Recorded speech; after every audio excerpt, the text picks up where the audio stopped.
migration and marginality in the time of COVID-19 impacts and challenges webinar. We're very pleased at the response to this mini migration update, and we're looking forward to some wonderful presentations from our esteemed panel.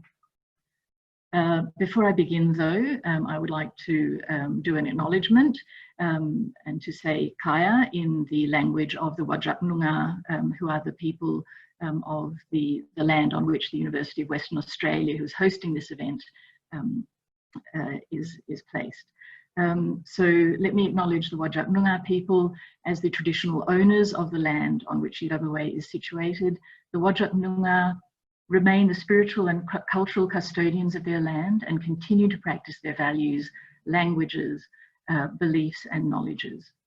I'd like to pay my respects, our respects to elders past, present and emerging, and I'd like to make the observation that all of the rest of us are migrants here, and we appreciate the opportunity to share this land with the Indigenous people.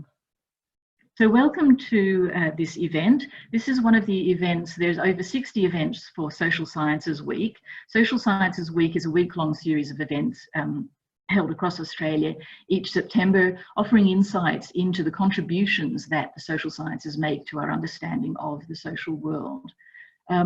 This is an initiative of several of the Australian social science associations, including the Sociological Association, Criminological, Political Science, Anthropological Association, Economics Association, etc. And the week is coordinated by the Academy of Social Sciences in Australia. So this is our mini migration update. Many of you will be aware that each year the Migration, Mobilities and Belonging Research Cluster at the University of Western Australia hosts, along with a range of partners from government, non-government organisations, etc., the migration update, which looks at issues related to migration and mobilities within the Australian context. And each year we take a different area of focus. We've looked at issues around employment, issues around belonging, issues around modern slavery, and so on. And this year we were supposed to be doing one on racism, but because of the COVID situation, we have postponed that to Harmony Week next year. So that will be occurring in March next year. But we didn't want to let the situation that we're under go by the by. And the steering group for the migration update decided that we would have an online, for the first time, an online update focused on issues for migrants and ethnic minority communities associated with COVID-19. The Migration, Mobilities and Belonging research group at UWA is basically an interdisciplinary collection of researchers whose focus is on migration, international migration, but also internal mobilities and immobilities, and issues of belonging, nationalism, racism, and so on. And its goal is to make connections outside of the academic sphere with government policymakers and also with community organisations, service providers, and so on.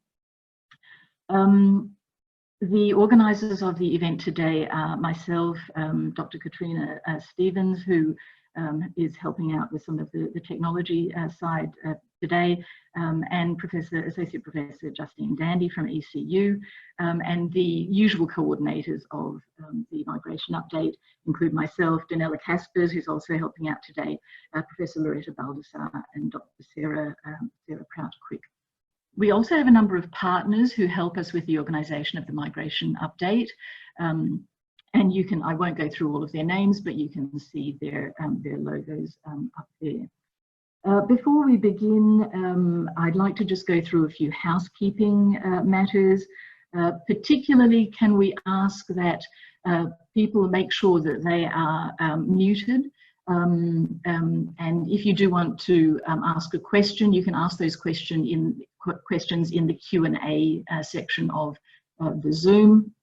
And we will ask as many questions as we can get through.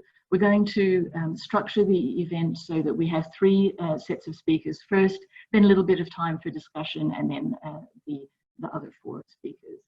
The session is being recorded, and the recording will be available on the Migration, Mobilities and Belonging website. And if you have any questions, yeah, as I said, please post them on the Q&A for us. Okay, so just before we introduce our panel of speakers, a little bit of background on why we thought this topic was particularly important. Of course, COVID-19 has affected all of our lives, but it has affected some groups more than others, more radically than others. There appears to be an increase in certain types of inequality as a result of COVID-19. We know that COVID-19 has affected a range of groups in terms of access to jobs. It's certainly affected movement between countries, but also within the country in terms of, and between countries in terms of immigration, humanitarian entrance, international students, and so on. It has affected and it sort of amplified the digital divide and the communications divide, which exists globally, but also within Australia in terms of access to information, particularly health-related information. It has exacerbated the gender gap in many ways in terms of the domestic work that women are having to carry out, and also issues around domestic violence. We've seen a rise in protectionism and nationalism as a result of COVID-19, reductions in immigration, we've seen vaccine nationalism, as well as experiences of racism among Asian-looking members of the Australian community. There have also been differential impacts in terms of patterns of infection, and one of our speakers today will focus on the lack of information around those patterns. But we've also seen the adaptation of services to try to deal with the challenges that we are facing. So in this online WA mini migration update, we're considering the effects of COVID-19 on migration and ethnic minorities in Australia, including issues for international students and temporary visa holders, the potential long-term impacts on Australia's migration program, the need for appropriate data, the effects on services and responses of communities and government, the rise in racism, as I've already mentioned, and we'll finish with a discussion of FECCA's anti-racism strategy initiative. So let me begin by introducing our first speaker, who is Emeritus Professor Andrew Jakubowicz, who is a colleague of mine and well-respected sociologist. He is from the University of Technology, Sydney. He has done a lot of research in the areas of diversity generally, but also diversity and representation in media, and he's often called upon to contribute to documentaries and so on about Australia's migration program and issues around diversity in Australia. Andrew has been quite vocal in terms of the lack of data around how COVID is affecting ethnic minority communities within Australia, and the fact that we simply don't collect data which will be of use to see whether this pandemic is affecting those communities in ways different from the wider population. So thank you very much, Andrew. We look forward to hearing your speech.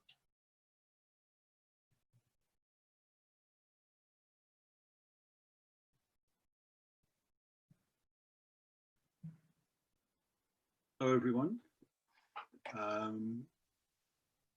live. Yep, we're there. Thank you. I'd like to thank Farida for organising me into this exercise, so thank you very much. I acknowledge that we're all on the lands of many First Nations across this continent.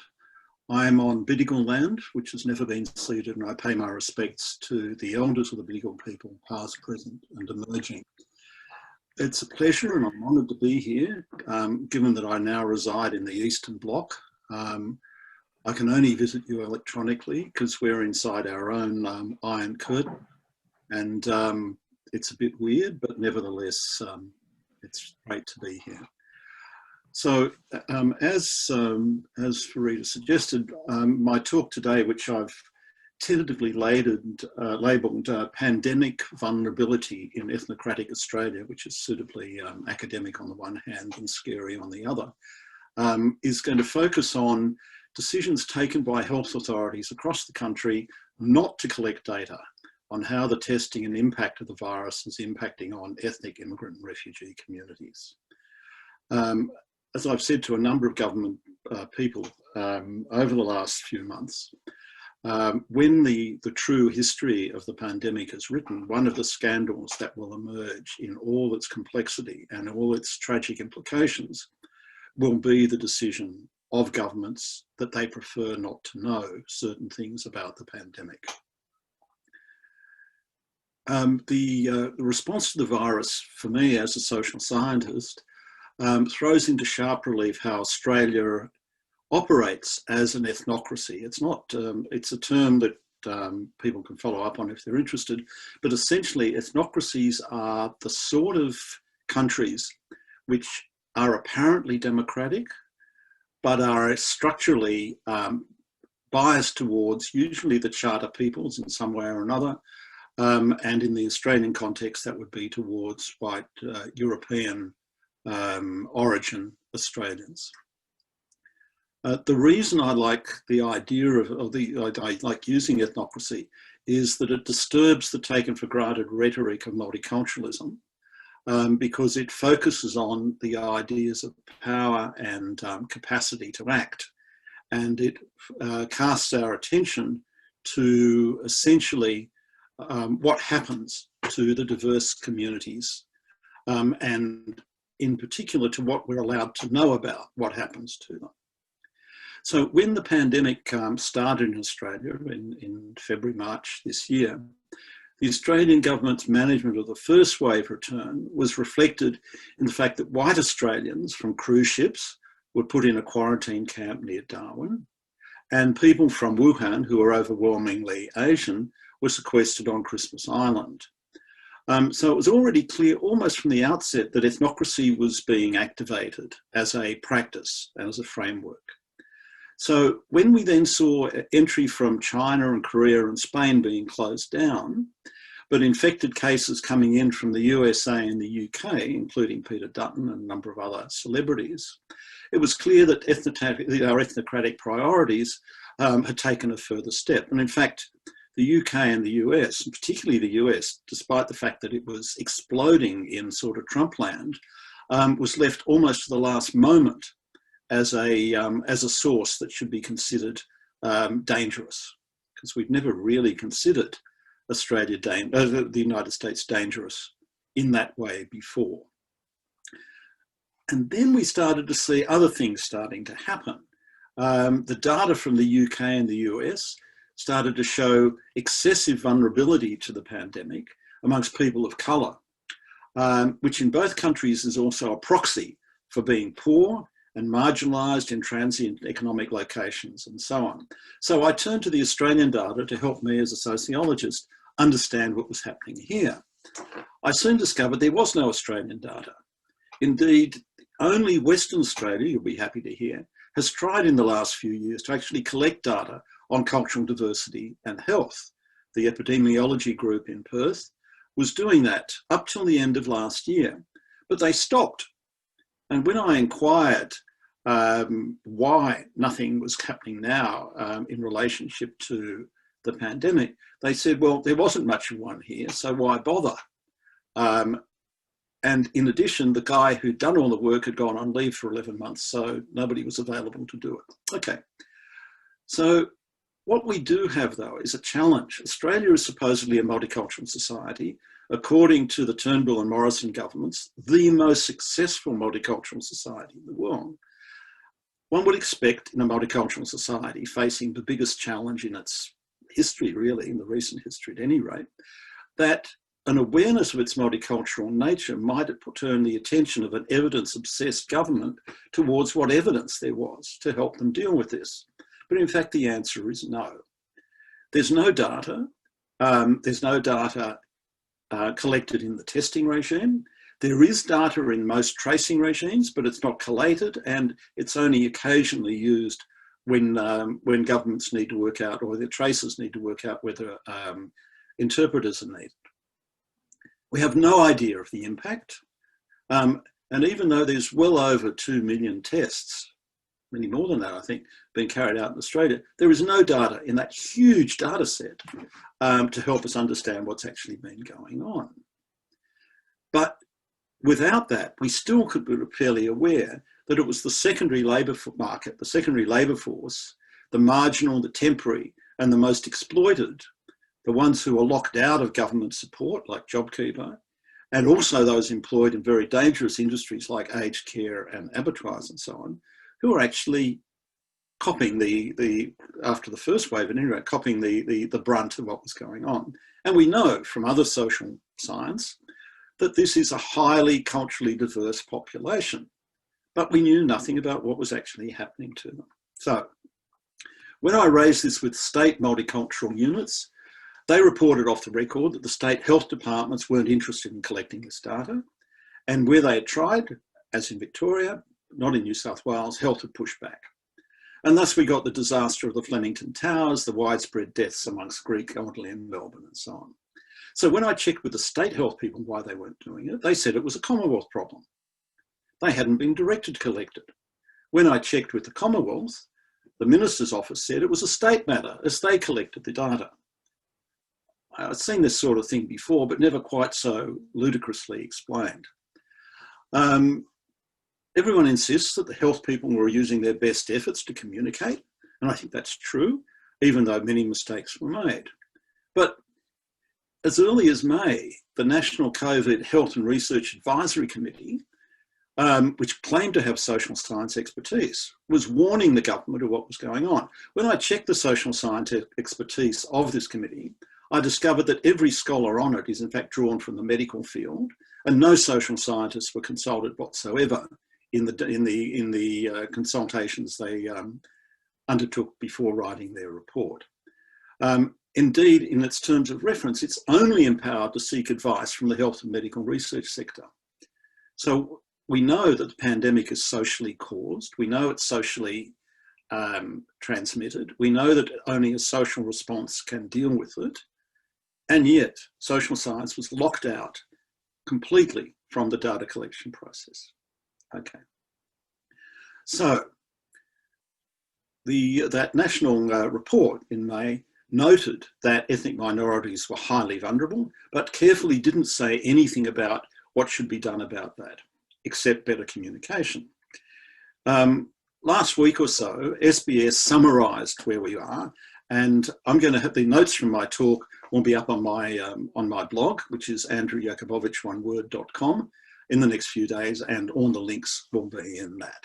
Okay, so what SBS pointed out was that this was causing massive problems. They interviewed a whole bunch of doctors in Melbourne who were screaming. I know from my own contacts with frontline workers that this is very hard.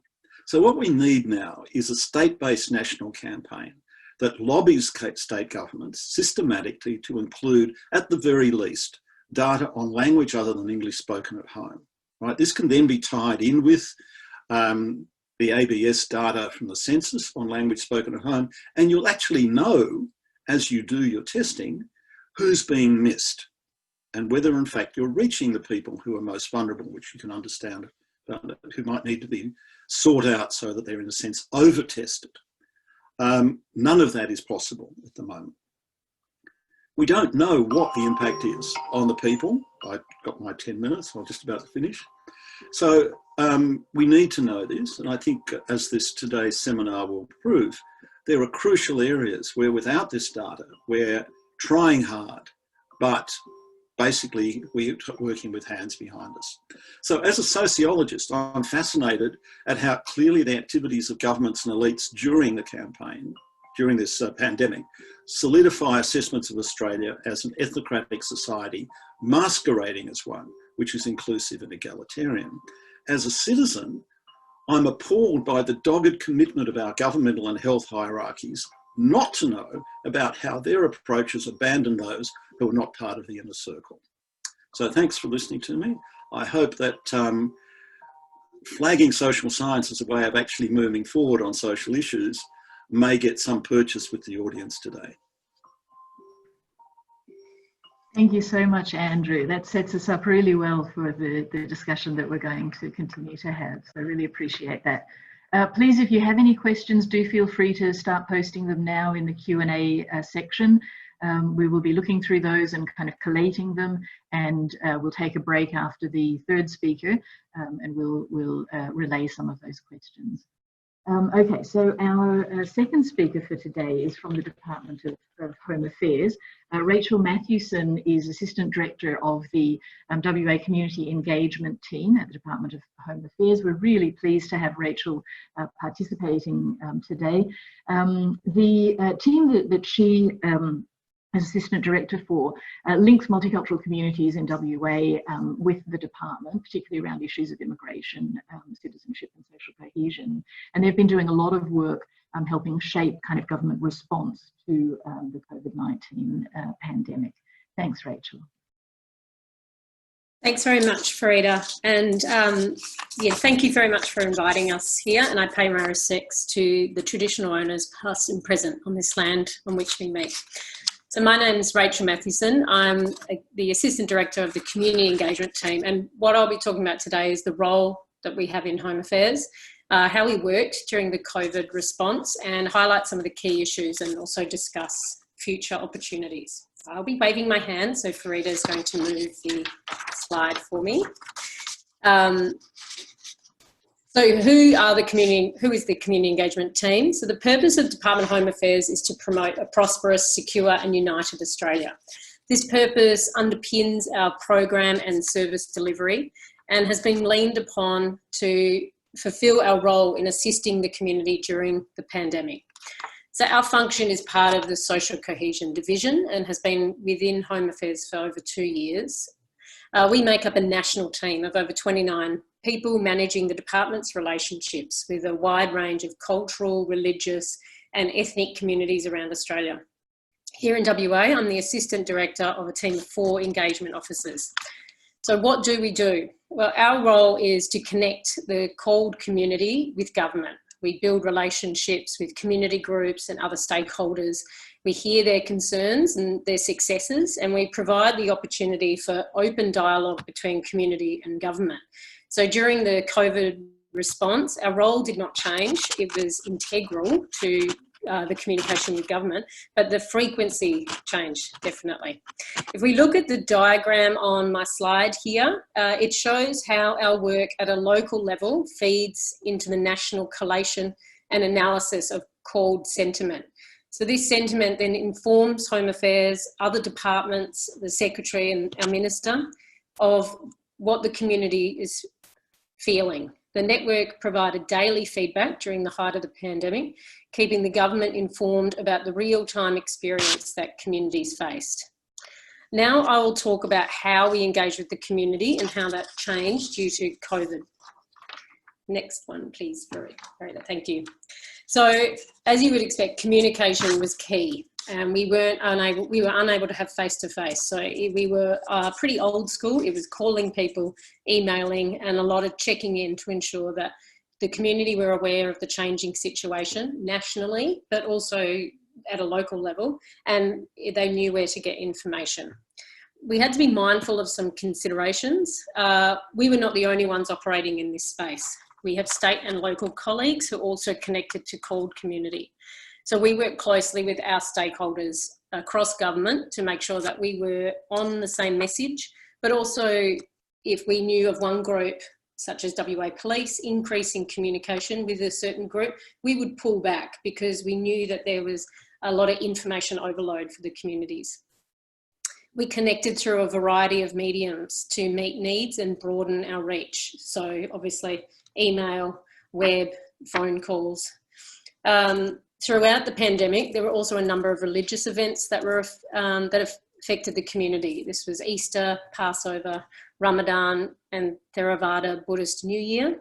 And so we tailored our messaging and prioritised who we engage with during this time. I'm now going to discuss misinformation. So the onset of the pandemic saw a surge of misinformation, which the World Health Organization has labelled as an infodemic.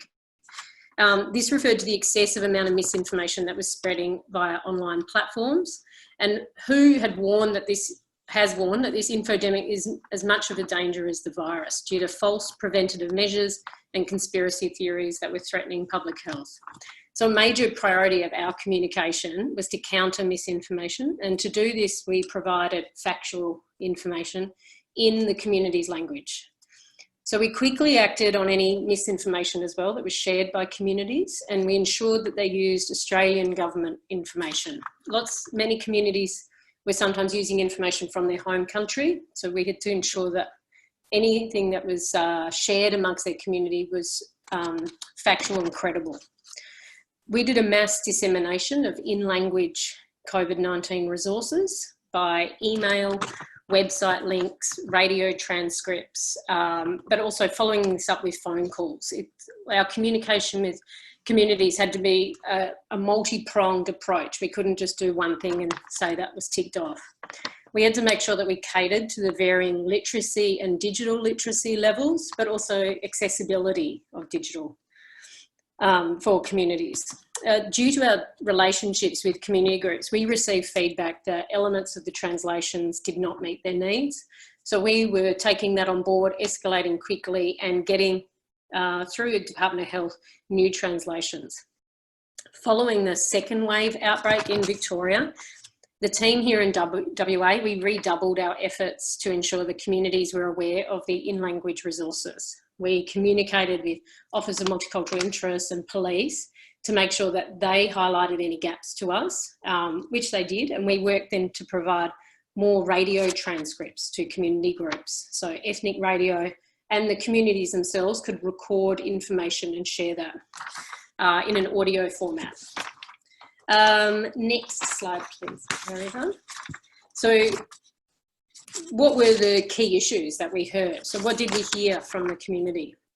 The department's full network of our community engagement teams has over 2,000 stakeholders nationally, and we held over 6,700 engagements with our stakeholders from the start of the pandemic till mid-August. It's our little bit of data that we have. And this was over a 500% increase from the same period last year. On this slide, it's a snapshot of the key issues raised by WA communities, and this is from analysis that we did for May. If we were to look at the current issues nationally now, I am sure that mental health would appear more predominantly, but from our current local analysis, I will discuss two of the main ones that were raised with us, which was temporary visa holders and racism. So with the next one we have is temporary visa holders. So communities raised temporary visa holders as a cohort which needed support. Although not eligible for JobKeeper, temporary visa holders were able to access some measures of support, such as accessing super and work hour extensions. The government provided Red Cross with over 7 million to support temporary visa holders as an emergency relief financial support. There has actually been a smaller uptake of this than predicted, and this is possibly due to the accessibility of this, as it's an online application, and awareness. So, and data of those accessing this support has indicated that students have made more use of this than the broader temporary visa cohort. So we continue to inform communities of this relief program, and we sort of bang the drum for that amongst our groups that we deal with. WA has just under 35,000 international students, many of whom have been able to continue their study in a new way. And in July, there was additional support for students, which included a fee waiver, and this was a recurring request from community groups, so it was seen as welcomed support. So what did my team do on the ground to support international students? Well, we attended virtual information sessions that were run by community groups for their students. So we heard their concerns, provided them with options and support contacts, and then provided that feedback to government also. There were also responses at the local level from education providers and other stakeholders with crisis relief. But one of the most responsive and effective measures has been from the community associations themselves. We saw a huge and quick response in terms of providing food, rent assistance, and also assisting visa holders access repatriation flights and other pretty innovative ways of supporting their community. The next one, please, is the other community issue I wanted to talk about was about racism. So there were increased reports of racist behaviour targeting people of Asian appearance and communities, and not just Chinese groups. They informed us of random incidences in shopping centres and graffiti in public places. Our role was to inform them of their rights, inform the government of the increase, and to seek feedback from the community on where support could be improved. This is aligned with our role in promoting a socially cohesive Australia. The Australian government introduced a campaign to support and inform communities that racism is not tolerated and encouraging people to report racism. There are a number of platforms where racism can be reported, such as through I think the ABC has one, Australian Asian Alliance, there's All Together now, and also the Human Rights Commission. There is a potential for reporting to be diluted across these multiple platforms. So we have encouraged a national approach by reporting to police, Crime Stoppers and Human Rights Commission. I've just been given the timing. I have one last slide, so I'll do this very quickly. Our last slide is about the future community engagement. So our priority is to keep the COVID response and recovery and support that, and we do that across agency. So our key things that we will be looking at in the future are opportunities to evolve the way we communicate, trying to communicate with the communities in the way they do through social media, continue our collaboration across all tiers of government, and to support communities by participating in society through education, work, sport, and other community activities.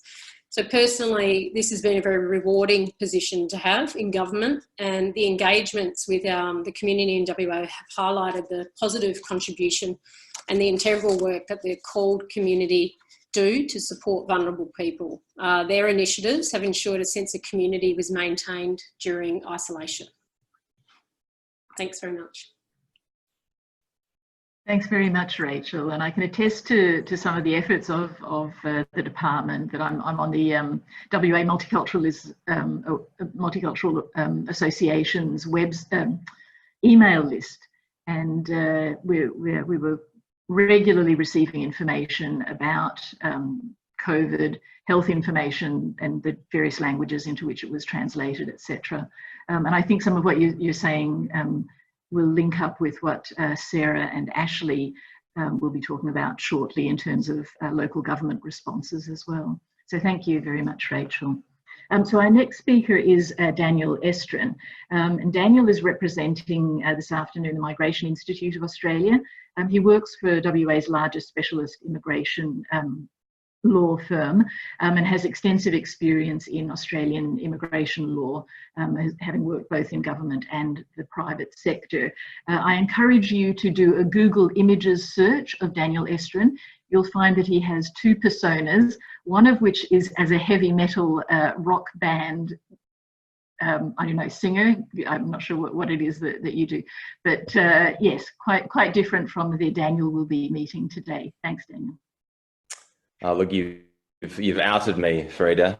I try to keep those personae quite separate, but and I vehemently deny that the other Daniel Estrin is in fact also me. But unfortunately, or rather fortunately, that's difficult to maintain with a haircut like mine and a face like mine.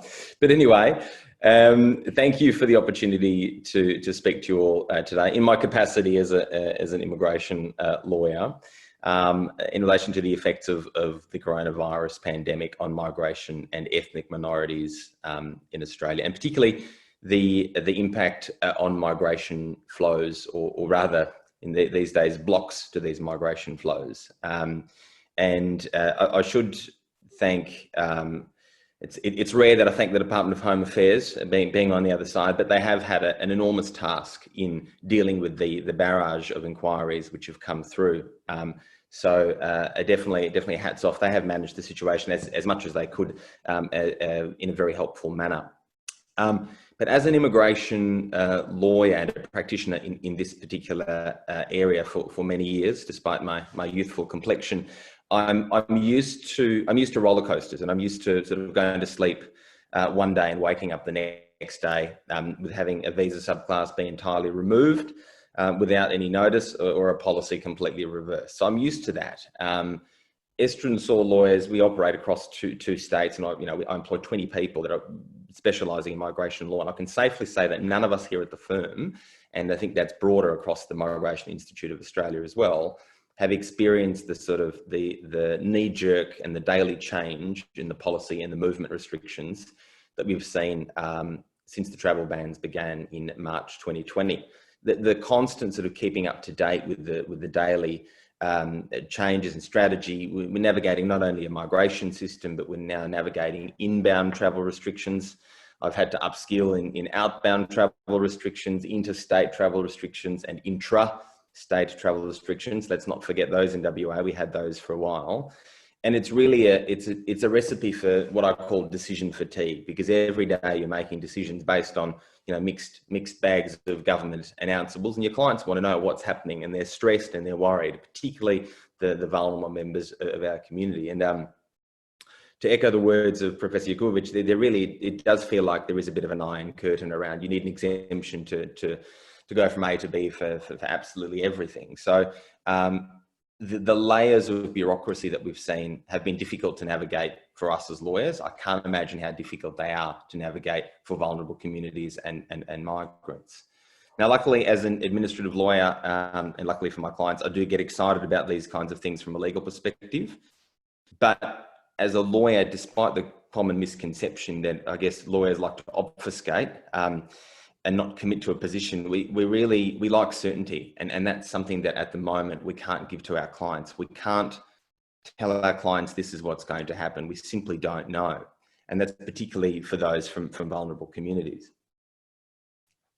So normality is effectively gone, and we've become navigators of speculation and interpreters, as I said, of these mixed bags of announceables, whiffs of policy, and really what is a risk analysis. So it's hard for me to understand. How is anyone else supposed to?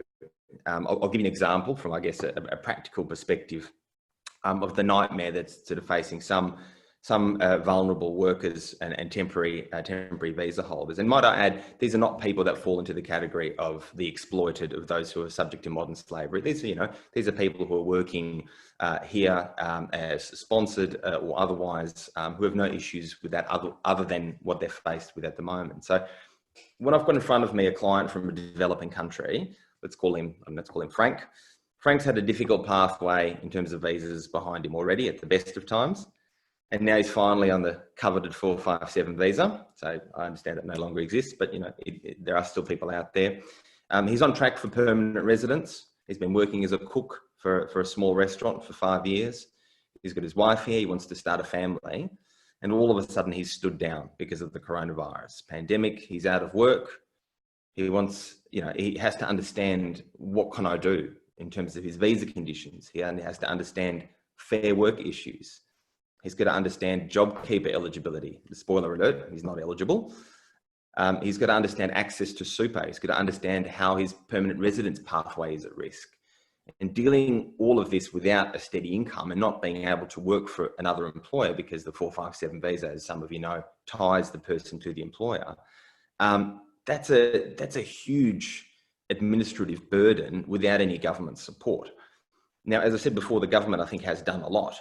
And there's no doubt about that, particularly the Department of Home Affairs in terms of the administration.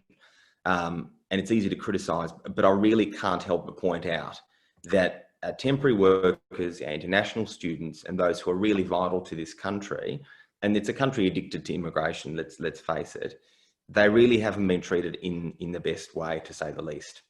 The messaging has not been great. Unlike many Australians, a lot of foreign students, they respect and listen to politicians. So when the Prime Minister says, well, sorry, international students, go home, they ask me, do I have to go home because the Prime Minister said I should? And we have to say, well, take that with a grain of salt. But that's the sort of messaging that's really, really important for people who at some point, no doubt, will become permanent residents. Yeah, sure. Certain student visa holders could access up to $10,000 in super. I can probably ask Sonali from our panel today, as a student, how many students have $10,000 in super if they're working 20 hours a week, for a year or so? Not many. Why are temporary workers, skilled or unskilled, why are they ineligible for government assistance when they have contributed to our taxes and to our GDP? And this includes people on bridging visas who've been waiting for their partner visas to be processed for years, waiting for tribunal reviews or court decisions. Why are they not captured in our safety net when they are a significant part of the demographic? It really ties in with the comments. I don't know if anyone saw Q&A on Monday, but the comments of Christina Keneally. She said, they're really, what we need is not a focus on temporary migration, but a focus on permanent migration, because that gives the people the safety net and the inclusivity that they need to become full members of society and ultimately citizens. So the greater question for those that we see every day in our offices, really seeking advice on their visa options, is where is migration in this country going to go? Do I have a chance? I'm an accounting graduate with 95 points. Will I get a visa? What do I do? How do I prolong my stay here? So all I can say at this point in time is I think these people have to ride that wave of temporary visas for a few more years before permanent residence becomes a reality. I can safely say that it's the hardest it's been in a very, very long time to get permanent residence in Australia. If you look at the 2019-20 permanent migration program, it's set at 160,000. We're not even going to get close to that. More than 300,000 temporary visa holders have left Australia this year. And if you look at the number of invitations for general skilled migration, they have absolutely plummeted. And there is talk of that being reduced for up to 80%. We saw 50 invitations for the 189 graduate general skilled migration visa and 170 in June, compared with, say, last October, where it was 1,500. So I think with high unemployment, we're going to see skills shortages still. There will be skills shortages despite the high unemployment. Unfortunately, foreigners and foreign workers are the first to feel the wrath of unemployment in terms of visas. I predict what we'll see, just like after the GFC, a drop in sort of supply-based migration. That's the general skilled visas, which don't require any employer sponsorship, to a more demand-driven migration system. So employer-sponsored, skilled shortage visas in that regard that have a job and some sort of offer of a job in Australia. And I think we'll also finally see a realisation of the importance of so-called unskilled or low-skilled labour for Australia. I mean, if you think about it, we couldn't pick mangoes in the Northern Territory. We had to fly in people from Vanuatu to pick these rotting mangoes. It's absurd, this obsession with this highly skilled occupations list. There is clearly a need that there are labour needs in terms of labour shortages in areas that are not only highly skilled, that are in these particular industries. So I'm hoping to see government recognise that. Student visas, we've seen approval rates for student visas shoot up to almost 100% for onshore student visas, 96.2% for offshore. So we are seeing that the government's really acknowledging how important international students are to Australia. I think there will be an emphasis on temporary visas, because the government knows that the minute you give people permanent residence, they're eligible for settling. And of course, the government does not want that. The government does not want jobless people hanging around on permanent visas when they are, especially when they're highly skilled, and then they'll be reliant on our social security system. So as a personal wish list, I'd like to see more exemptions for international students to be let back in and resume their courses. I'd like to see those on temporary visas have access to all their superannuation. I don't understand why temporary visa holders, whom the government expects to return overseas, why they have to pay super. That I don't understand. And I'd really like to see a concerted effort in the change of the messaging that people from overseas are not a burden, but they're an economic asset to the country. So all in all, I'm reasonably optimistic in the long term that we can get it right, but my optimism, unfortunately, is quite cautious in these times. Thank you. Thank you very much, Daniel, and thank you for ending on some very sort of practical suggestions or recommendations. That's very useful. Just a wish. Sorry. It's just a wish list at this stage. No, it's a good thing to have them some concrete wishes. Okay, so we've been having a bit of a, so we'll take a little break now for some questions for the first three speakers. And there has been a bit of a conversation happening within the Q&A. There were two questions that Andrew Jakubowicz has responded to. But Andrew, would you like to sort of summarise those questions and responses for everyone? And then there's one more question that has been posted within the chat that I'd like us to discuss at this point as well. Thanks. I'll be quick about it. This is somewhat technical, but it's a sort of, there's a sociological and a political question. The sociological question is, can you use census data to sort of fake up a sort of understanding of what's going on in particular ethnic groups once you've got the postcode data from the actual testing or tracing? The answer is sort of, but it's a very messy and not very useful way of doing it. It'd be much more helpful if the testing data gave you some sort of ethnic identifier that you could then link back to the postcode level. Otherwise, all you've really got is postcode data from the census from 5 years ago. It's very hard to cross-tab that or cross-correlate that with occupation, and it's occupation and language that's really crucial. So it's not a project that I would take on easily, though.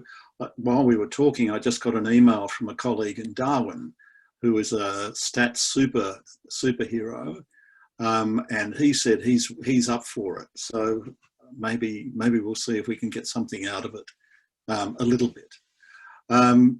The second question was, is the non-collection of data simply a matter of the government trying to save money and privatise everything? Given how many billions of dollars have been poured into trying to deal with the pandemic, I'm not sure that saving money, at least at the level that I'm talking about to do this, is actually really front of mind. I think there are good reasons and bad reasons, but I think one of the things that Rachel said about what Home Affairs does is actually really, really important. When I was being shoved from pillar to post, Health said that the data collection issue is a Home Affairs responsibility, right? But unlike almost every other lobby group, target group in Australia, like Indigenous, disability, sports, there is no COVID-called advisory body at the national level. So basically, Home Affairs has the field to itself. What Home Affairs chooses to select in terms of the information that's being generated locally is what the government gets. There's no independent advice on this. There's no independent advice to Health, and there's no independent advice to to Home Affairs. And I think that's really a critical problem because nobody knows what happens. Once Rachel's people start feeding this stuff in, it disappears into a black hole, right? In terms of the public, not necessarily, obviously, in terms of the very hard-working public servants trying to do the best they can in this situation.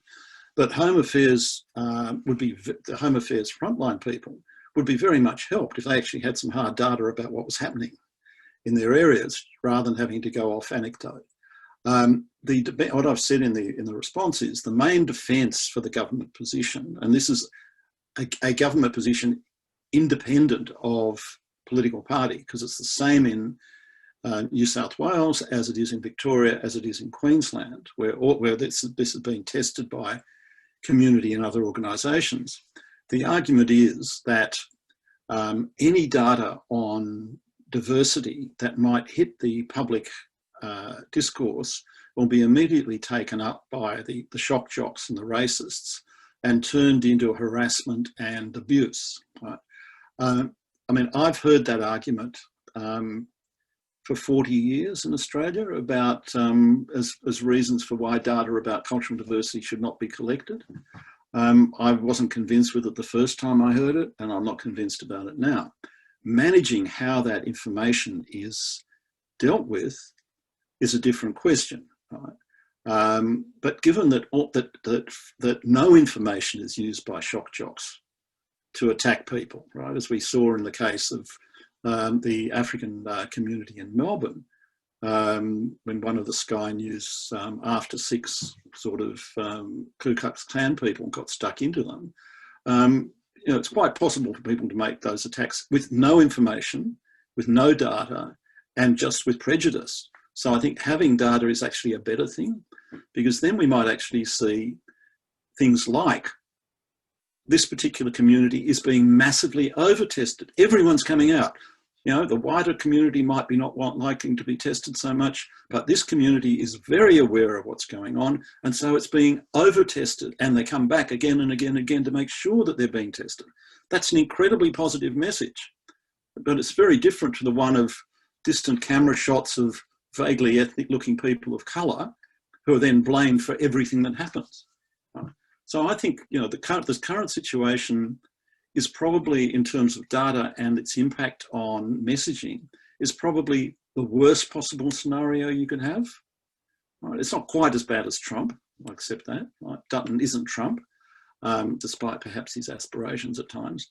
But the critical question is, in an evidence-based policy arena, right, and every document from the government talks about evidence, right, there is no evidence, right? There's a lot of good intention, but there is no evidence, and there is constant avoidance, right?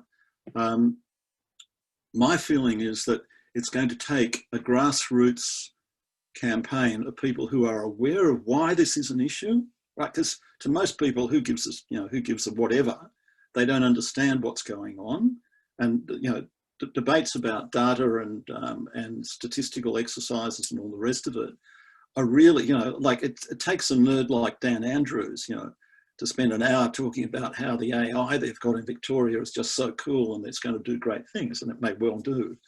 But for the base of the population, this is not an issue. I mean, I think it is interesting though, and I'll finish on this point, that Andrews has got Finkel in, the chief scientist, right? And they're developing a whole series of AI tools in Victoria to reverse engineer the data they've collected, to actually extract all this stuff from, particularly from the tracing reports, right, which are very detailed, to try and get a picture of what's actually happening.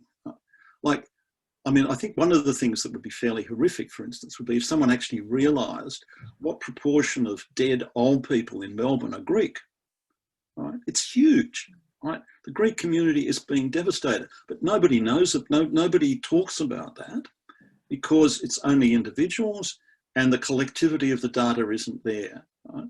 And therefore, the fact that it's going, you know, that the virus is going through the Greek elderly communities at a rate of knots is of no interest.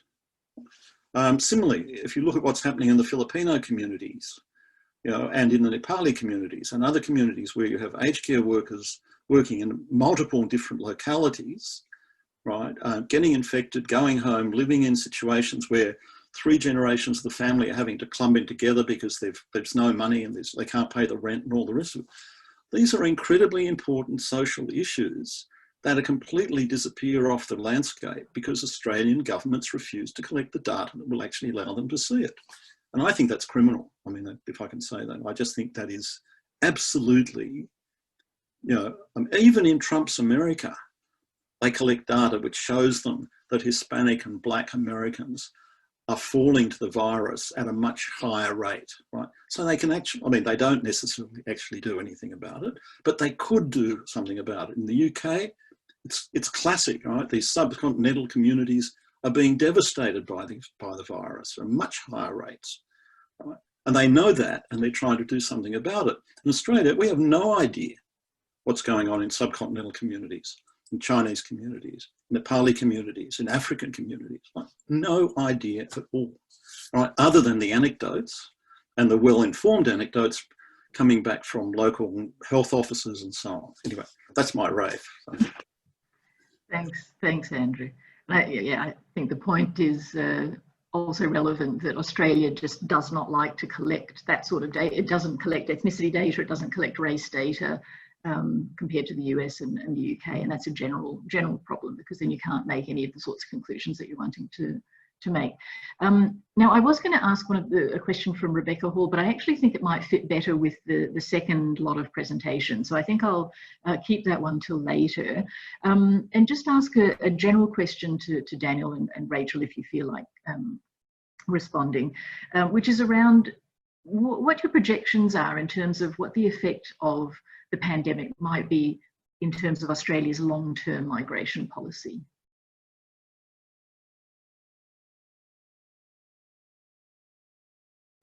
I might try to answer that first. I think it's going to get a lot more competitive. I think if you look at the recession and the economic contraction, I mean, yes, we've had 7% and it's terrible and it's a recession. But if you look at other countries, for example, India in the first quarter, 24% contraction. So you've got a lot of drivers for people to want to, especially for developing countries, to come to Australia. So the competition is going to be a lot fiercer, I think. What we really need to do to make sure that we have a future built on immigration as an economic portfolio is to make sure that we get the students back, because the students are really the backbone.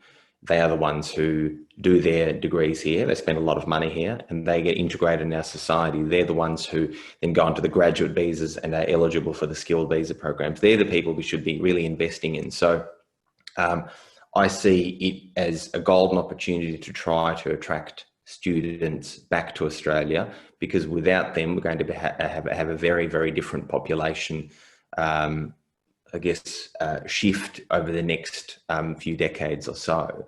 I do think that just like after the GFC, you see migration not being on the priority for the government, but at the same time with significant announceables on infrastructure spending and construction. Someone's got to build all this stuff.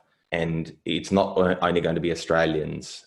There will be a reliance on foreign labour. We've always had that reliance, and we need to make sure that the people that we are bringing in, we're giving them an opportunity to migrate here and giving them a pathway to citizenship. Over the last 10 years, all we've been doing is sort of setting the goalposts further and further, and then moving them just before the person had an opportunity to settle down.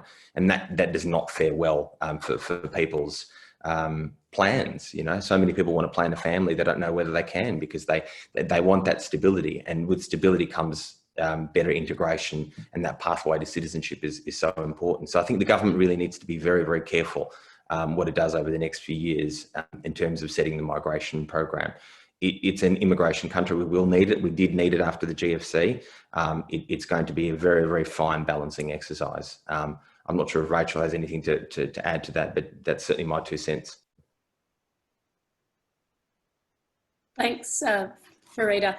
Well, I work in a sort of a grassroots sort of element here in WA, so I don't engage with Canberra in that manner, and so I don't really have a huge amount. I suppose what we can see is that it is much more targeted in terms of skills. There's the global talent task force that's been set up, and it's about making sure that it's not as general as it used to be, that it will be much more targeted and specific as to who will come.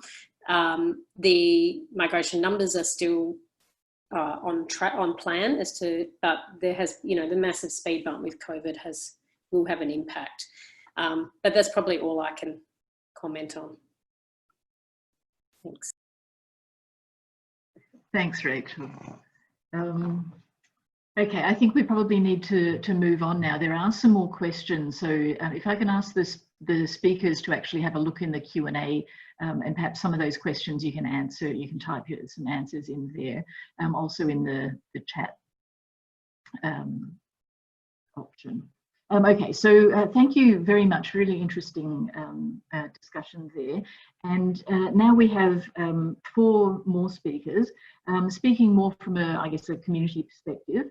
Our first speaker is Sonali Mudagoda Gunaratnagar, who is an international student doing her PhD at Edith Cowan University, and she's going to talk about the international student experience.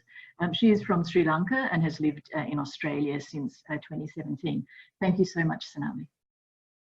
Thank you, Farida, and thank you for giving me an opportunity to share my thoughts as an international student during this pandemic. Before sharing my experiences about the COVID-19 pandemic, I would like to share my story in Australia, because I just visited Australia in 2017 as an integrated PhD student at Edith Cowan University. Since then, I would say I have gone through several experiences in my life, because the first 2 years were the critical years of mine, because I had to work and study at the same time to cover up my tuition fees and living expenses. But though I applied to 500 to 1,000 jobs, I ended up doing cleaning jobs at late nights and sometimes early mornings. So I was really tired at that time. And then in the 2019, I was so lucky to get a fee waiver from my university, and I felt so blessed. But I continued working as a cleaner to cover up my living expenses. Then at the beginning of 2020, I thought, wow, this year would be the greatest year of mine, because I'm just finishing my PhD. But only a few months went, then the worst situation happened, that is COVID-19 pandemic. But for me, that stress lasted for only a few months, because my supervisors always looked after me, and they always supported me. And because of them, I was able to get a job from the university. But I think most of the international students still suffer with this pandemic. Half of the international students who are on private renters rely on work to pay rent. And many of the international students have lost their jobs because of the pandemic, and they are not eligible for JobKeeper wage subsidies as well. And the statement recently made by the government on international students, like, it's time to make the way back home, our focus and priority is Australians, have significantly impacted on international students' mental health. That statement is quite reasonable, because I could understand that a country first look after its citizens, but I think there should be some kind of a consideration on international students too, because international education brings an enormous amount to the Australian economy, and also the international students have contributed immensely to the social, economic and cultural fabric of Australian society. Also, the government has encouraged these students always to visit Australia for educational purposes. But in times of need, I feel that the students' contribution has been completely neglected and willfully disregarded by this government. I might be wrong, but that was what we felt as international students. Because this is not only happened in Australia. Almost all the countries all over the world have impacted by COVID-19 pandemic. And I think many of the international students can no longer rely on their families of home countries, because COVID-19 has shut down entire economies and ways of earning a living. Therefore, students might not be able to pay their tuition fees, and then this could result in their confirmation of enrollment being cancelled, and their student visas being withdrawn, and these international students then will be in Australia illegally and could find themselves in immigration detention, which is a violation. And also, I think the protracted uncertainty of not knowing, of completing or pursuing education and continuing to pay rent have affected significantly on their mental health. Because if you don't have any income support, and if you have lost your job, and if you can't rely on government, and if you can't support yourselves, then what alternatives do you have? Actually, I don't have answers for these questions, because we live in this community, we are part of this community, we study and work here, and we pay taxes like the other Australian residents and permanent citizens do in this country. But right now, we feel very disconnected and we feel isolated. Although international students are supposed to have an income source for a year to support themselves, the reality is many of international students depend on part-time jobs. And the statement made by the recent government on international students to return home if they can't afford to support themselves is, I don't think that is simple, because due to the lack of flights, funds and border restrictions, and others have built their lives and families in Australia. And also the lack of income support could encourage international students to work while they are ill, which could put others in danger too, like fellow workers, housemates and the general public. The sad situation is the international students are socially isolated in Australia and no one knows that. And they have to rely on their ethnic groups to fulfill their basic needs.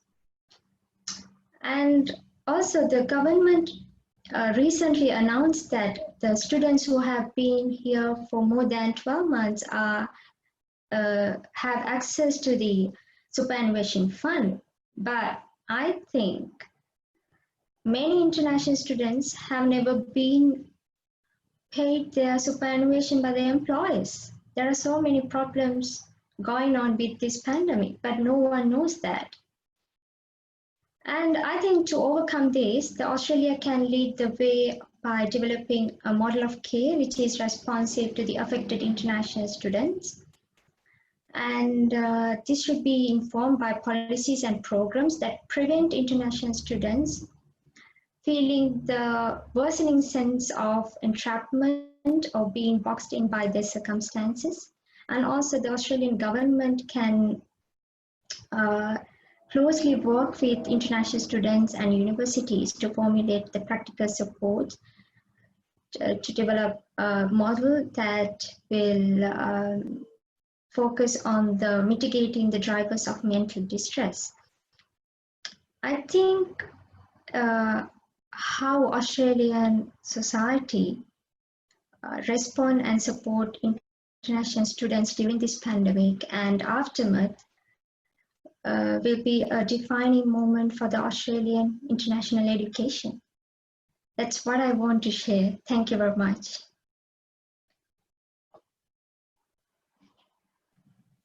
Thank you, Sonali. It's very interesting to hear from a personal experience, and I think the next two speakers also will talk about the response of communities, which is something that you've mentioned as well. So thank you for those insights. So our next two speakers are representing local government, City of Stirling and City of Canning. Sarah Janali is the Manager of Community and Culture at the City of Canning. She's worked in local government for 13 years and she's been doing a lot of work that's focused on building welcoming communities and enabling newcomers to feel part of their communities and to settle well. And then following Sarah, Ashley will be speaking about the work that she's doing with the Kaleidoscope project with the City of Stirling, which is a project that matches migrant potential employees who are from migrant backgrounds with potential employers. It's sort of a mentoring type program. And Ashley has worked for more than 20 years in a range of areas associated with communications, change management, community development, and so on. So thank you, Sarah and Ashley. Thank you, Farida. And thank you for the invitation to present today.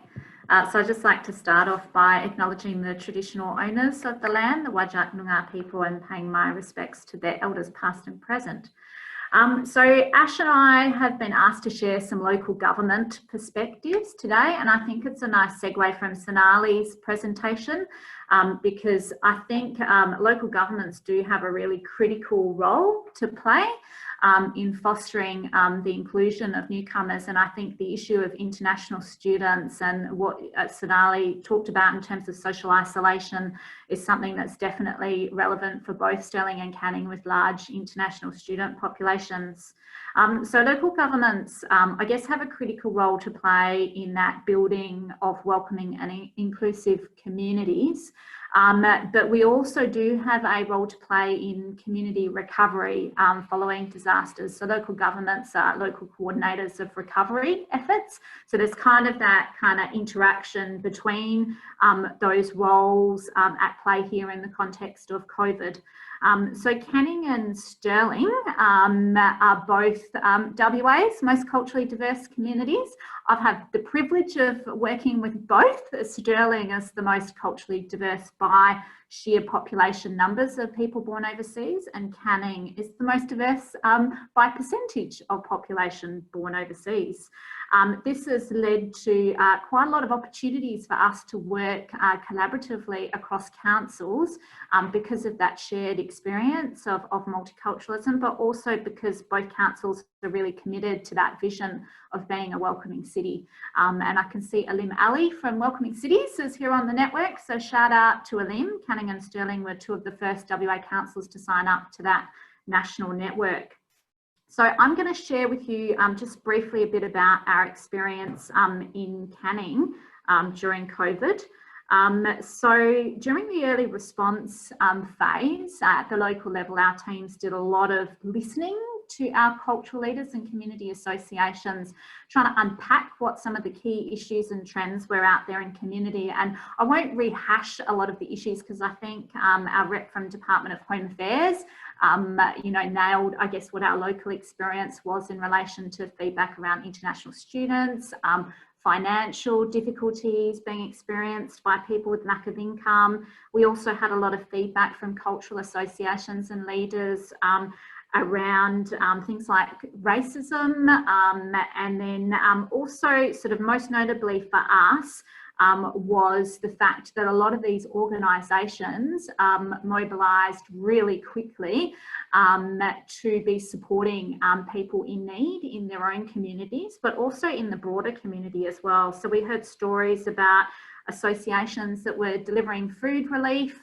within Canning, and that's in the context where a lot of larger not-for-profits actually, kind of pared back their services. A lot of these cultural networks and associations stepped up and did more, which we sort of, I guess, looked at in the context of our role and the COVID community recovery planning as being a good opportunity for us to look at how we really put cultural sort of networks and associations and those more informal sort of groups front and centre in our local community recovery planning, and looking at how we can partner with those groups to address some of the key issues and themes that were coming through from the community.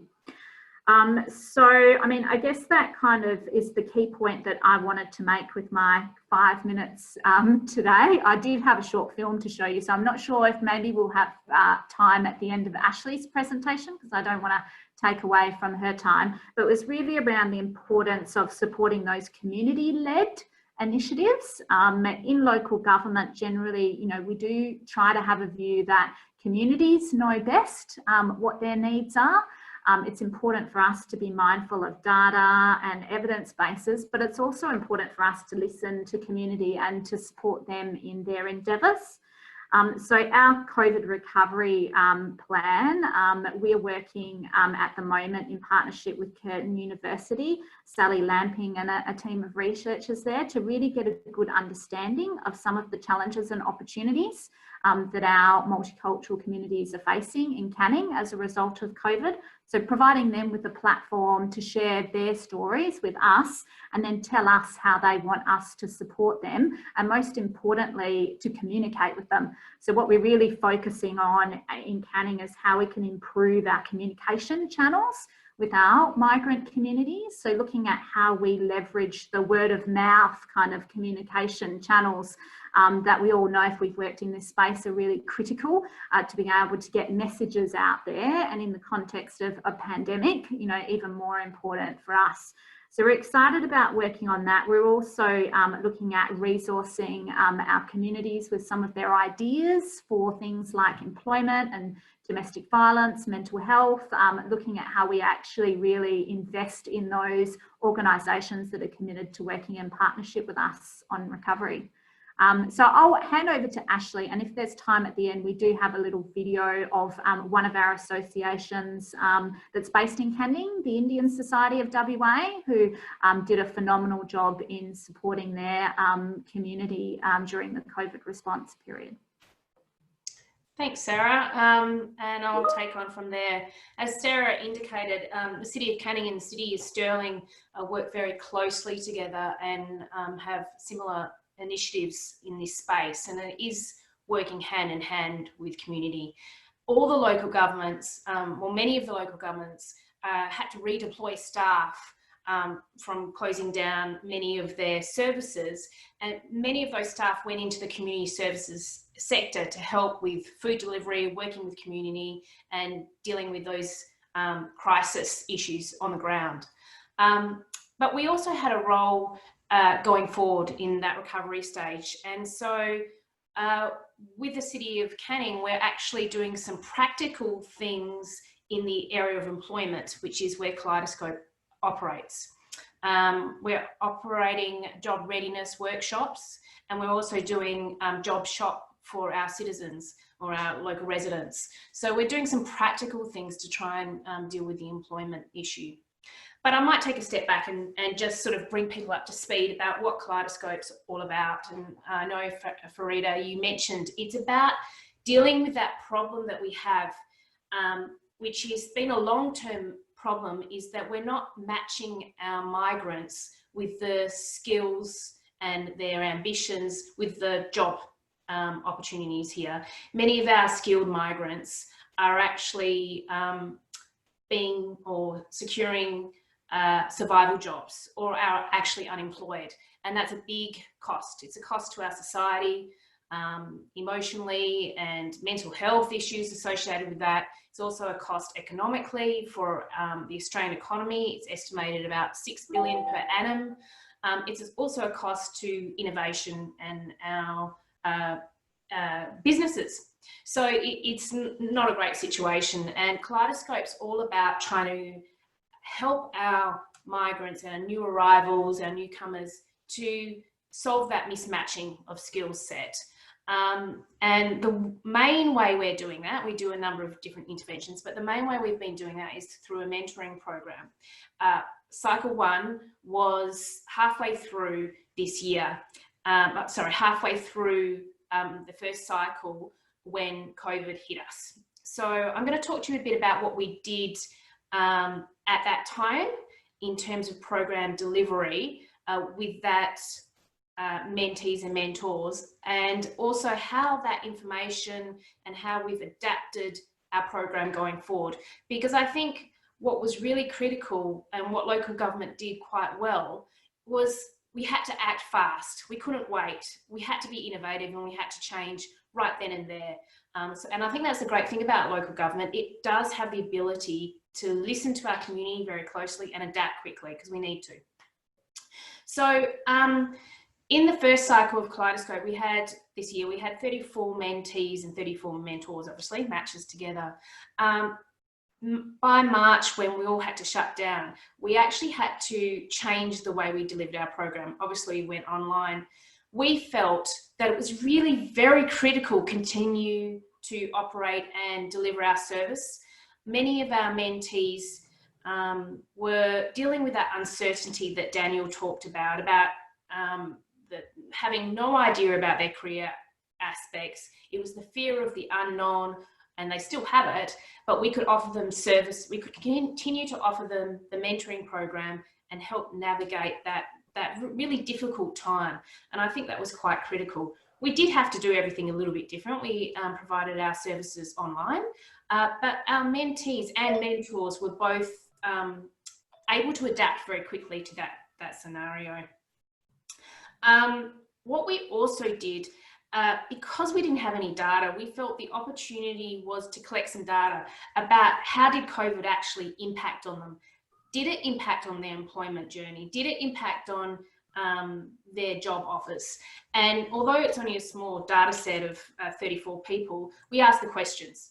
50% response rate, but many of them did say they had jobs, interviews lined up and they'd been cancelled. So there was direct impact straight there. We could hear that and we could see that. What we did as a program is my mentoring coach, Seema, would work with our mentees and offer some emotional support going through that process as well, and provide advice just to keep going. So that cycle finished in May, and we have just sent out our second survey to them this week, which we will be collecting, compiling and finding out how is their employment journey going, what has happened and how has COVID impacted on them. It's only a small data set, but I think it's really critical to understand what's going on in that space. What it also did do, what we did as a project team is we did view that we needed to expand our service offering, not only to skilled migrants, but to those international students in their last semester of university, or the 485 visa holders. So we adapted really quickly and said, actually, you know, these people are in real need and they need hope. We can't give them a job, but we can do that gap in between what the universities are offering to the workplace. Because we know that actually people on 485 visa holders, 60% are unemployed. But of those that are employed, 25% are in semi-skilled jobs and 17% are in lower skilled jobs. Only 20% are in their profession. So we thought, actually, there's a real need here. Let's service this and show that we can. So this cycle, which is due to finish in October, been servicing a very small number, but enough to understand the needs and start to understand the needs of our 485 visa holders, international student visa holders. And more we want to service this need, because I think Daniel's right. These students who are already part of our community need to be better connected with our community and not just their community groups. And Kaleidoscope does that because it offers connections between mentors and mentees, but also mentees and mentees from different industries, different cultural groups. So it really builds a community. So we've adapted our program quickly to get the data to see how we can continue to grow and offer it as a service offering going forward. There's a huge need, and we hope that we can continue offering it. And we have also looking at the opportunities, if we are successful in getting further grants, to do more internship programs with actually that cohort of international students, because we know that's not quite working at the moment, and working with the universities, we can offer those services going forward. I'm sure I've gone over my 5 minutes. I'm so sorry. Can't help. Too passionate about what we're doing and how we can help people. That's okay, Ashley. And I'm sorry that we crammed both of you together into the 10-minute spot. And I would like to show that video. It's only a 2-minute video, and it does demonstrate the ways in which communities have been stepping up to respond to the pandemic themselves. Danella, I believe you, we tried it on several computers and couldn't get it working. It was only Danella's that it would work on. Are you able to run the video for us now? Thanks, Danella. I'm Satish Nair from the Indian Society of Western Australia. In the last 4 months, we have been helping temporary residents and students, some of them from as many countries, like 12 nationalities other than Indians. We help them with groceries, financial assistance, accommodation, medical help, and yoga and mental well-being in these tough times. We would have helped them over 1,000 students directly with grocery, and about 100 students with financial assistance. one of the students from there, he called me up one day morning, maybe around 7 o'clock, and he says his mother passed away in India, so he wants to go. I said, as of now, the rules doesn't allow you to go. And it was with such a heavy heart that I had to tell him that. And the flight that we organized was maybe a couple of weeks after that. The flight was for people who have been stranded here for months, like old parents of residents of the area who are feeling homesick. The flight that we organized helped around 440 people.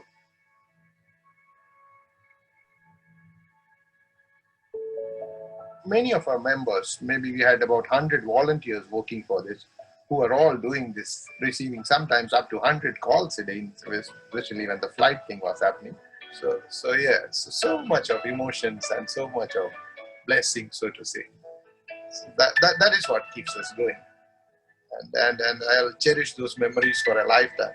इन परिस्थितियों में आप कुछ कठिनाई या कष्ट महसूस कर रहे हैं, तो आप ईश्वा या उनके सहयोगी संगठनों को कांटेक्ट करें, हम आपको मदद करने की पूरी कोशिश करेंगे.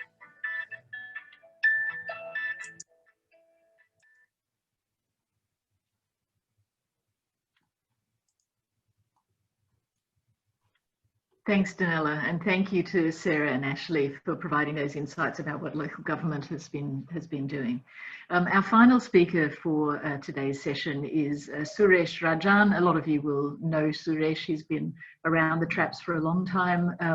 He is president of the Ethnic Communities Council here in WA, and he's been working with FECCA, the federal organisation that brings the ethnic communities councils of the different states together on their anti-racism program. If you look at Suresh's bio, he says that he engages with the media on issues of multiculturalism, etc. And I'm Suresh's friend on Facebook, and I can vouch to the fact that he's very often posting things, and occasionally the West Australian actually publishes them, which is a great thing. So thank you, Suresh, for telling us about FECCA's Thanks, Farida, and thanks to all the other speakers today. Can I just firstly acknowledge the prior ownership of the land on which we gather, and we pay our respects to the elders past, present, and emerging. Can I just touch on a couple of points before I go into the issues around the anti-racism strategy and so on that FECCA has been working on? Can I just give you a little bit of a background as to what led to that, which will probably touch on some of what Sonali was talking about and some of what Rachel was talking about, and some of the work that's been done in the local government area as well. When COVID was first declared a pandemic back in March, I think it was, or February, we at the Ethnic Communities Council were immediately on the phone to our minister here, the Minister of Multicultural Interests, asking for some strong and decisive statements to be made regarding the media and the issues around racism, etc. And our concerns lay primarily in the attribution of blame that we saw emanating from the President of the United States, of course, when he was talking about the China flu and the Asian flu, and we were immediately concerned about that. I wrote to a number of newspapers and emphasized that the World Health Organization, for example, has a convention on the naming of viruses. And one of the things they say is that you do not name viruses and you do not identify the source or the place where the virus first commenced, because it is something that is completely outside the realms of control of people in that area. So we started to keep talking about this and raise that in media, wrote to the newspapers, and a number of the newspapers did actually run our letters indicating that it was inappropriate to do so, etc. We then started to see a number of acts of racism that were very concerning. Our freeway system here in WA, 5 of the overpasses were daubed with very massive posters of anti-Asian, anti-Chinese rhetoric and horrible stuff around there. There were a number of regional areas within Western Australia that we found significant amounts of graffiti. One member of parliament accused me of being an apologist for the Chinese Communist Party. He actually tweeted that and said that I was a fool for supporting the Chinese Communist Party, and he was taking very much the Trump line. We saw similar incidents in Victoria and in other states, and we saw some very strong commentary coming from Dan Andrews and some of the other premiers. Our premier chose not to make the public statements, but rather engage with each of the individual communities. And he went out and spoke to the Chinese communities and the Indian community, etc. One of the reasons why we were concerned about this is that we've done some studies in the past that show that there's a strong correlation between the events of terror that used to happen or did happen, pre-COVID. Every time there was an act of terror overseas, we would have a spike in the racial vilification complaints here in Australia. So it was almost, there was a one-to-one correlation between the incidents that occurred there and then the kickback here, the pushback here. So we started to be concerned about that, and we knew that post-COVID pandemic status, we were going to go to an economic crisis, and that was going to create some issues around, those commentary around foreigners having stolen our jobs and so on and so forth. And so it is very much the case at present. We've been tracking the white supremacist movements in Western Australia for a considerable time. Their membership is significantly higher than it was this time last year. Their activities are significantly higher. They're starting to get out and emboldened by a lot of things. And having the Christchurch killer go through the courts just created a significantly more publicity around the white supremacist movements, and that started to come out as well. Now, that's the background with what we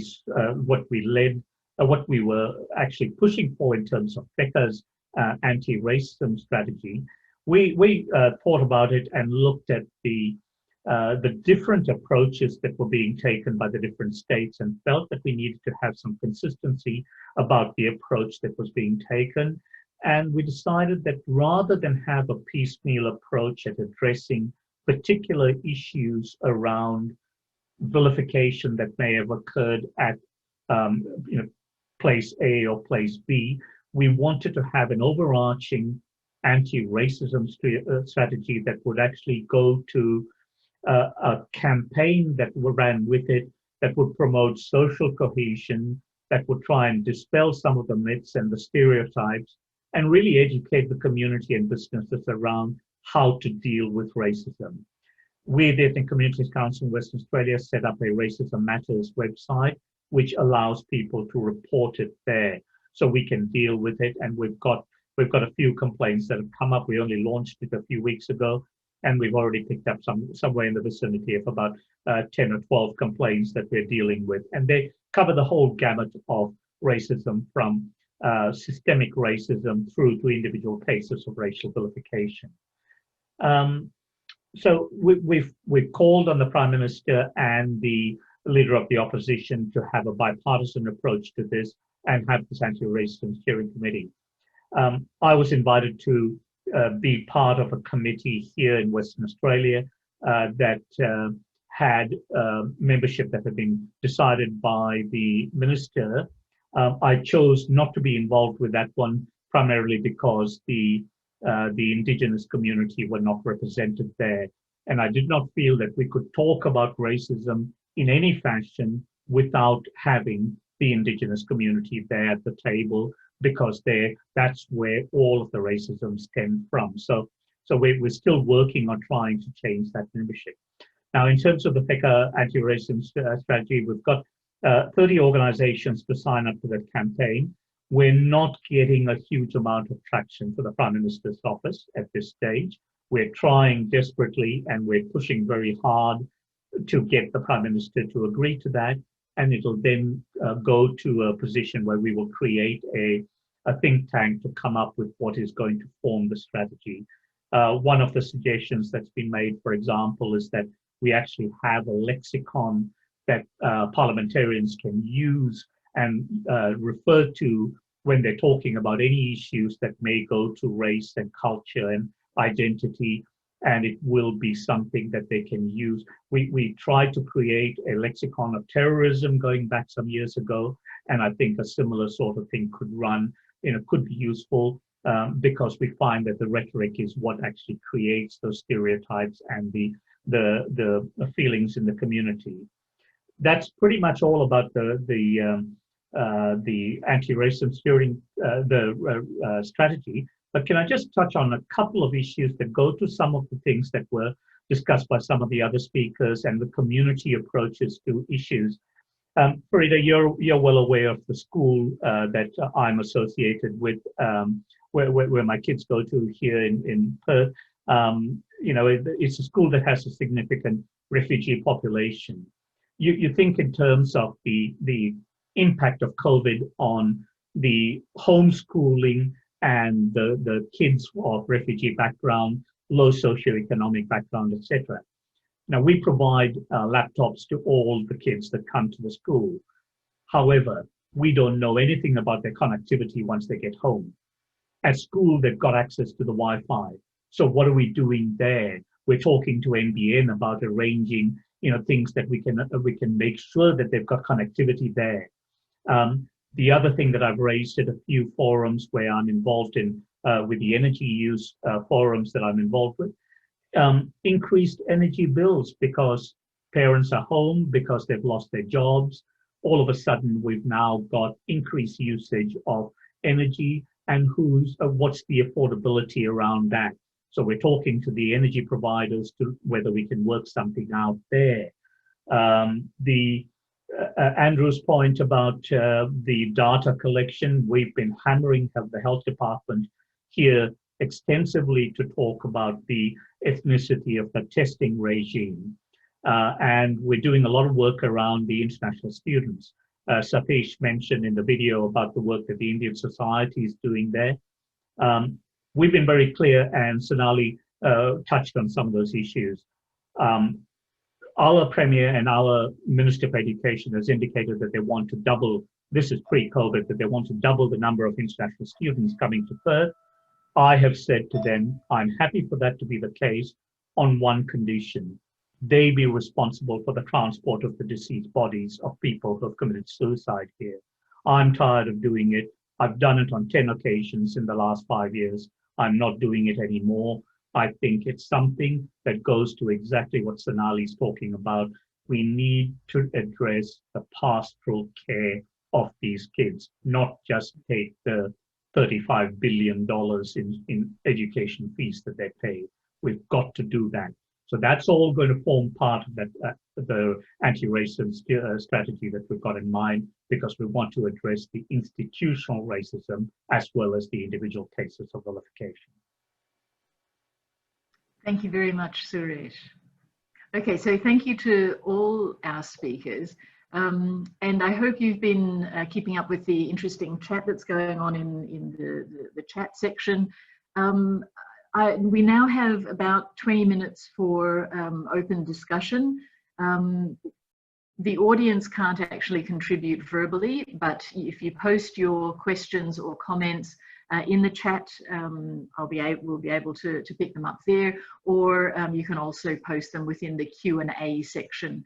And there are a number of questions in there. So just to kick things off, I'd like to pick up the point, because I think it links back with what Suresh has just been talking about. Rebecca Hall asked the question, there seem to be many correlations between COVID-19 and HIV in the demonization of certain groups. Were there any lessons learned during the initial days of the HIV epidemic that could be applied from a sociological perspective? So would any of our speakers like to respond to that one?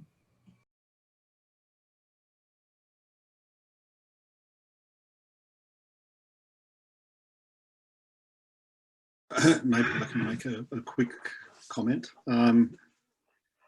I think the HIV analogy is a bit helpful because it focuses our attention on processes where groups get demonized. and particularly when there's fear of infection at the same time. Right? The fear of infection which is also associated with what would you call it, socially distinctive groups, whether they're people of same sexual attraction sort of groups, or groups which are sort of culturally different from the mainstream. These provide a sort of physical marker for groups that are, for people who are already prejudiced and fearful, to make totally unconnected ideas try and come together. So I think it's helpful, and I think there's some metaphors, there's some analogies that work, but we haven't had quite the same direct targeting. I mean, there's been a lot of, as Suresh has said, there's been a lot of sort of racist outbursts, and there's been a lot of fear of particular groups behaving badly. And in that sense, that's similar to the HIV thing. But at least with the racism stuff, as Rachel suggested, there are some ways of responding, you know, that, like, there are some legal avenues that allow you to push back against racism. Whereas at the time of the HIV sort of pandemic, the issues of sexuality weren't protected, I think, in the same sort of way, and the levels of prejudice were not pushed back by government. I can't remember a senior political figure, for instance, during the HIV crisis, suggesting that getting stuck into gay people was wrong. Right? There was a very, how can I put it, a very great care not to associate with groups like the gays at that time amongst the political elite, whereas now I think it's a bit more up and down. And I think, you know, that particularly after the Chinese community began really pressuring Morrison, there was a lot stronger statements coming out of government about the unacceptability of racism. Though I think, in fact, people in Western Australia at one level are quite lucky in the sense that the anti-racism legislation in Western Australia is probably the strongest in the country, and gives people a bit more room to move, I think, in pushing back. But I mean, I think the people in Western Australia would be more across this than I am, and I'd be happy to, interested to hear from what Suresh and Farida think about this, for instance. Can I just touch on Andrew's comment about the racial vilification legislation here in Western Australia? Yes, it is amongst the toughest in the country. However, we've only had 4 cases since its promulgation. So where there's a real reluctance on the part of police to commence action in that space. And the other issue that we have in that space also is the fact that the legislation does address racial vilification and does not touch on religious vilification. And all of the issues in the last few years, Andrew, have been primarily, the human rights abuses have been largely around the Muslim community and the religious issues there. So yes, we are fortunate in that we have that legislation, and we've been pushing very hard for the police to commence actions in various cases so that we can get some test cases up there, so we can really get some matters out there to send to the community. Can I make I want to comment on something related but slightly different, which is you talked, Andrew, about the political leadership, and that the environment is somewhat different in terms of political leadership on issues about racism. But I noticed that within the last week, the acting minister, Alan Tudge, and he's Minister for Immigration, Multiculturalism, Citizenship, and a bunch of other things, put out a statement which talked about the effects of COVID-19 on ethnic minority communities, particularly noted that action needed to be taken in terms of issues around social cohesion, and proposed that the solution was to tighten the citizenship test and to improve the values questions. So it was a very bizarre statement where there were a number of issues identified around social cohesion, which had nothing to do, in fact, he praised the ethnic minority communities for their actions in response to COVID-19. He then made some criticism about English language and in fact has expanded the availability of the English language program, the length of time that it's accessible, but then talked about the need to strengthen Australian values and migrants' commitment to Australian values. So that to me is a really odd coupling of what it means to be Australian with the COVID crisis. So yeah, I'm perhaps less optimistic in terms of political leadership on racism issues. That seems to me to be another dog whistle from a Conservative government. Okay, moving on to, and there are a couple of questions around the effects of COVID on, or gendered effects of COVID. And there's been a bit in the news lately around this. So both in terms of migrant communities and also in terms of the categories available for migrants and how these have been affected by COVID-19. In terms of their specific impact on women. So does anyone want to comment on that? From my perspective, and I think I technically got it wrong, and I think I just sent the information back to Danella, that the Kaleidoscope program only has a small data set about employment, but we will look at that with the next evaluation of the data set. Out of we have actually the previous intake in May, that data set, there were more women than men in it, in that 35 people participating. So I think we will be able to collect something that maybe not be representative, but will be anecdotal in nature. But yeah, it would be interesting looking at from the different cultural perspective lens as well, how that's working. And maybe it's something that both the City of Canning and City of Stirling can sort of talk to our community leaders about in collecting that information, or even Rachel at Home Affairs. We all can collect that information from a different perspective, because definitely, you know, the gender is a big part of the conversation that's happening out there about how it's impacting employment. I think just generally in our conversations with community, migrant women seems to come up quite a bit as a trend, and a group that has been disproportionately impacted on a range of fronts with COVID, already sort of marginalised anyway. In particular, we get a lot of feedback around women who've come out on a spouse visa. So I'm not across all the visa categories like Ashley is, but essentially, you know, may have settled, husband is on a skilled visa, speaks, you know, good English.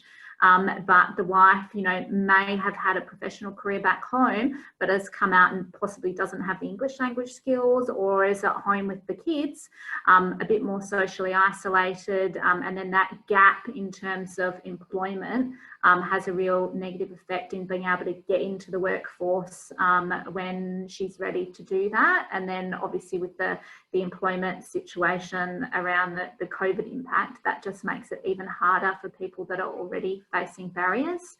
But family and domestic violence is another thing that has been raised pretty consistently with us as something that is of a major concern amongst community generally, migrant communities included, and we know that women are disproportionately affected by that as well.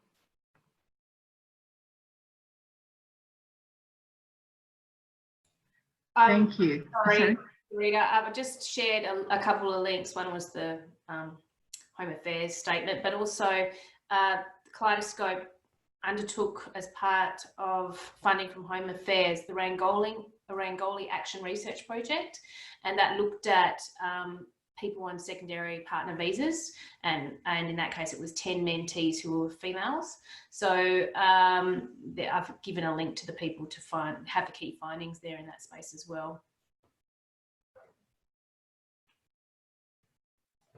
Thank you.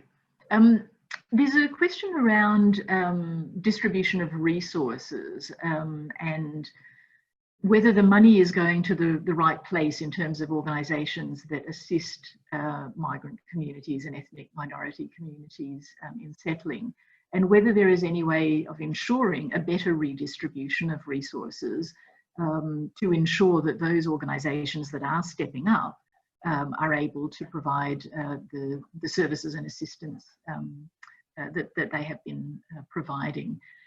Does anyone have any comment around that area?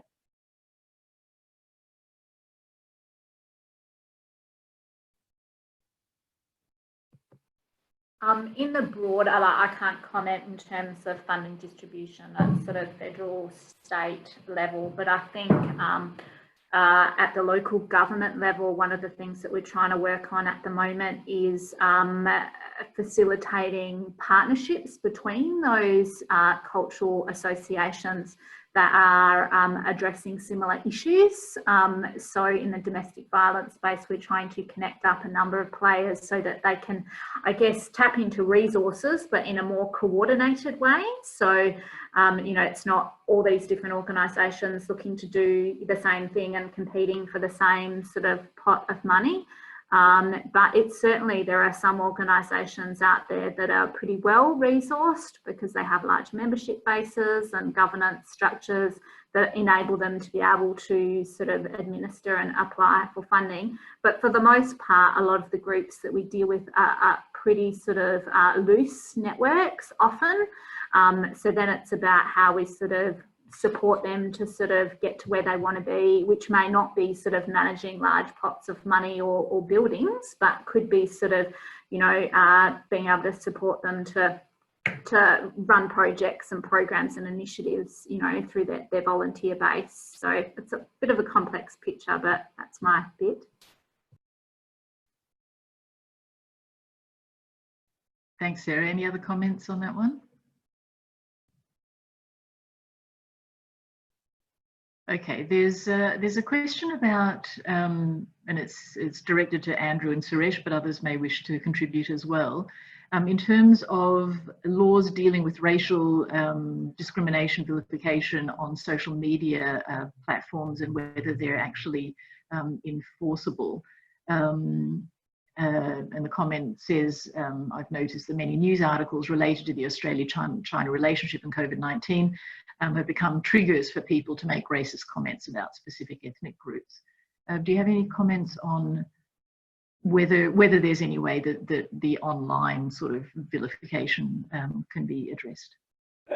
As I understand it, I'm sure Andrew knows a lot more about that, but as I understand it, the difficulty goes to the jurisdiction, whether we have jurisdiction over the publication of this material on online platforms that are hosted out of places outside Australia. So, you know, if the online platform is hosted here, and there are two conflicting decisions that have come out about that. One that says that it's where you access the data that the publication occurs, and the other that says the exact opposite. It's where it's hosted, which is usually in Kazakhstan or somewhere in you know, one of the more remote parts of the world, so that you know, our laws and our jurisdiction doesn't extend that far. So that, I think, is the biggest problem. But cyber racism and all of that space has always been recognized as being the most difficult part to administer. The only thing we can do is do what our governments are now doing and trying to get Facebook and TikTok, etc., to come to the party willingly rather than enforcing any legislation, because the legislation just doesn't stand up. That's my understanding anyway.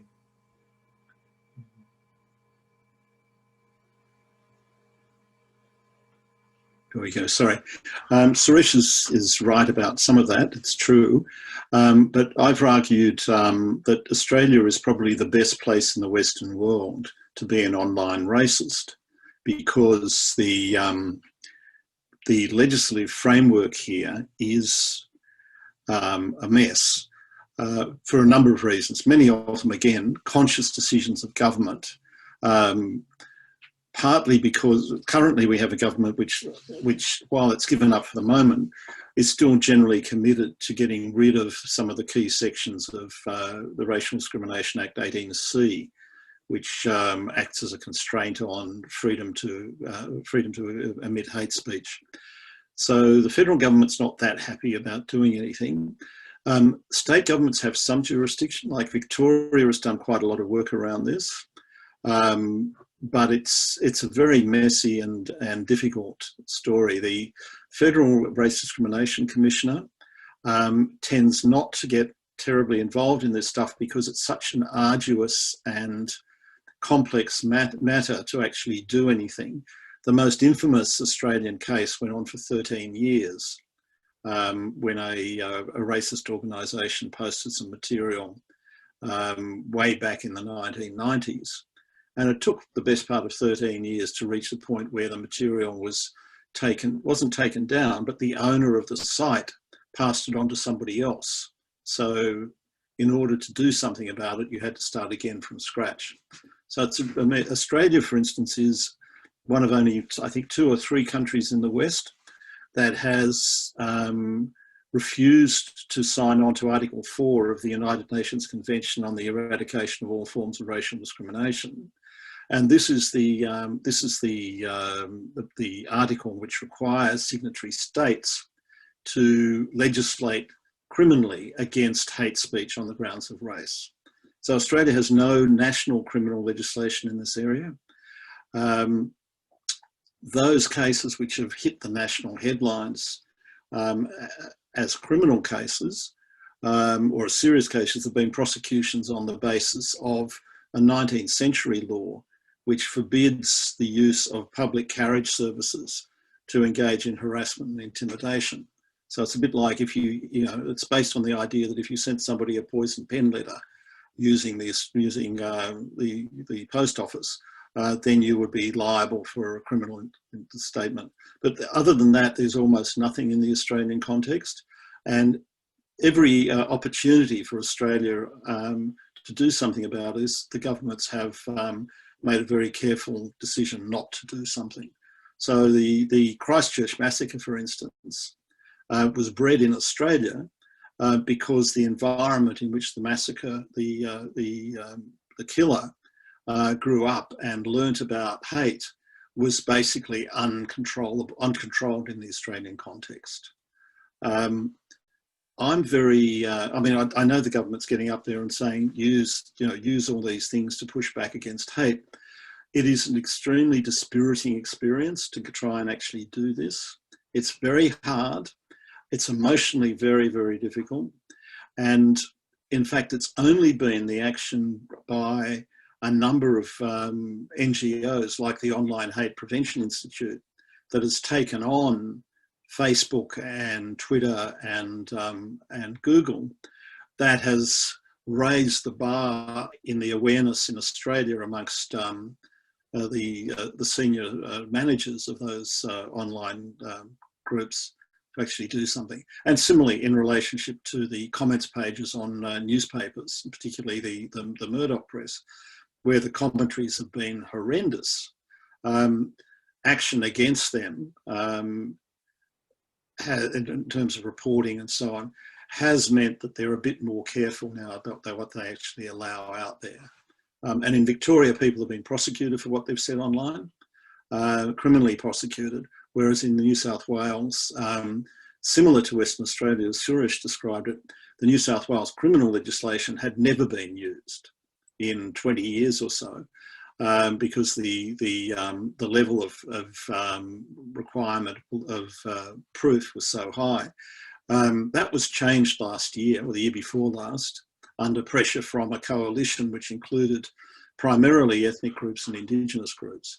So that legislation now allows a more effective use of it, but it still hasn't been used, as far as I know, to seriously engage with these issues. So it's not easy, and I think the Chinese community has found that, you know, that there's very little point in getting stuck in, particularly to the newspapers and so on, because any resistance gets a free, you know, could seem to give a free kick to the racists in those media agencies. Okay, thank you. We are now out of time, so I'm sorry that we didn't get to everybody's questions. We did get to a lot of them.